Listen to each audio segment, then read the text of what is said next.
Hello friends.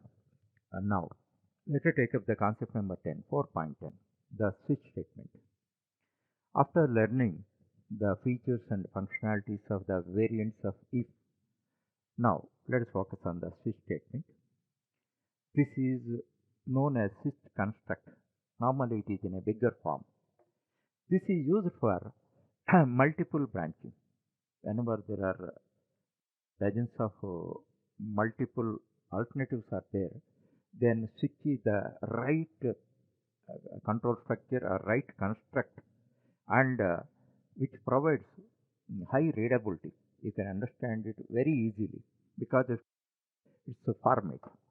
So first let us focus on the format of the switch statement. Now you see that switch general format and one example I have given. By seeing this example, you can understand that basically what we have to understand in switch we are using four keywords. The first one is switch, second one is case, third one is break, fourth one is default. Four keywords we are using. Out of these, switch and case are compulsory keywords we must use. As far as break and default are concerned, those are optional. If you want, you can use it, otherwise, you can ignore them. Now, if you have to understand the real purpose of switch, you have to understand this simple example. Actually, there are 7 days, Sunday to Saturday. 7 days are there. For all of them, we are giving one index starting from 0 to 6. 0 to 6 we are giving. Now, here, if you see the example, how we are writing, we are writing cases. Case 0, case 1, case 2, case 3, case 4, case 5, case 6. Okay. Against that, we are writing SOP statement stating Sunday, Monday, for 0 Sunday. That point you have to understand. For 6 Saturday. Otherwise, if you want to make Sunday as 1, you can give it. That is up to you. Okay. Now, thereafter, after every executable statement, we are writing a break statement. Okay. This you understand. Now, how it works, that we have to understand. Here, uh, beside switch, one argument is there. Here, we are giving index. We are giving index. Index may be between 0 to 6.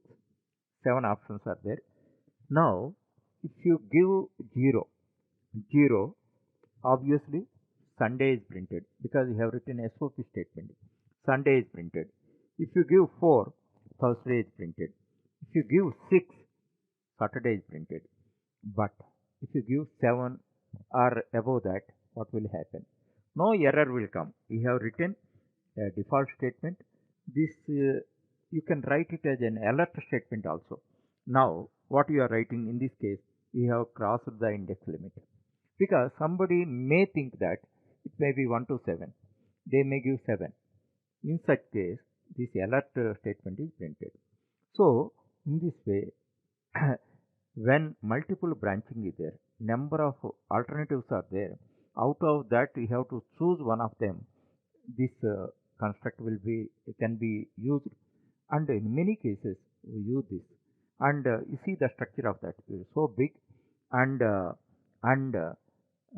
here one thing you must remember, after case one space you have to give, and you have to write the index. Thereafter you have to write column, not semicolon. That point. Thereafter, executable statement. Any executable statements you can write. If one executable statement is there, you may not create a block, and multiple executable statements are there. Always, as I told you, you must create a block. The block principle is equally applicable for the switch statement. That point you have to understand and proceed. And by working out some programs, you can have perfect command over this concept.